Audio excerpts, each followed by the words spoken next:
আসসালামু আলাইকুম। আজকে আমি আপনাদেরকে দেখাবো মুরগি দিয়ে কিভাবে বাচ্চা ব্রুডিং করতে হয়। আসল মুরগি বা দেশি মুরগি যেটা দিয়ে ব্রুডিং করেন, মুরগি দিয়ে বাচ্চা ব্রুডিং করবেন আমি যেভাবে দেখাবো বা বলবো, বা যে মেডিসিনগুলা বলবো খাওয়ানোর কথা, যদি আপনারা সঠিকভাবে মুরগি দিয়ে ব্রুডিং করতে পারবেন, একটি বাচ্চাও ইনশাল্লাহ ব্রুডিংয়ে মারা যাবে না। তো প্রথম অবস্থা আমি দেখাই। এই যে দেখতেছেন আমার একটা মুরগি, এটা কিন্তু ফাইটার মুরগি। তো ফাইটার মুরগির সাথে কিছু কিছু বাচ্চা আছে, ফাইটার মুরগির সাথে কিছু বাচ্চা আছে।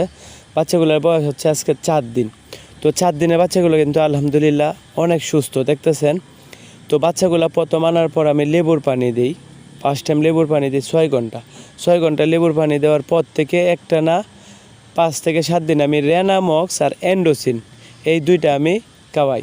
রেনামক্স আর এন্ডোসিন আমার আরও ভিডিওর মধ্যে দেওয়া আছে। 5 থেকে 7 দিন খাওয়াই।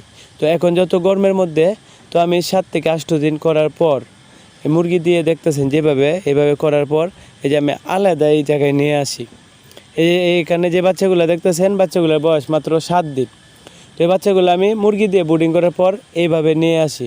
আনার পর এখানে শুধু খাবার এবং পানি দেই।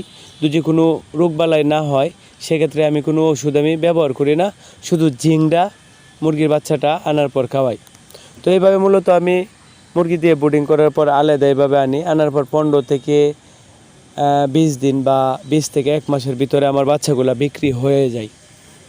তো এইভাবেই মূলত আমি মুরগি দিয়ে ব্রুডিং করি এবং মুরগি দিয়ে বাচ্চা ফোটাই, এবং মুরগি দিয়ে 1 সপ্তাহ বা 8 দিন আমি মুরগি দিয়ে ব্রুডিং করি, করার পর আলাদা নিয়ে আসি। তো এইভাবে মুরগি দিয়ে করলে দেখা যায় কি বাচ্চাগুলো অনেক স্ট্রং থাকে, অনেক সুস্থ থাকে, রোগবালাই অনেক কম হয় বা রোগ প্রতিরোধ ক্ষমতা অনেক বাড়ে আর কি।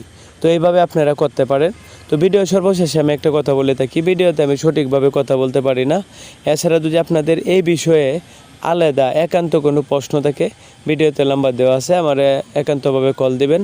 আমি মুরগি এবং বাচ্চা পালন করতে গিয়ে যতটুকু অভিজ্ঞতা হয়েছে ইনশাল্লাহ সম্পূর্ণটা আপনাদের মাঝে শেয়ার করার চেষ্টা করব। তো আজকের ভিডিওটি এতটুকুই। সবাইকে মহান আল্লাহ তাআলা ভালো এবং সুস্থ রাখুক। আসসালামু আলাইকুম।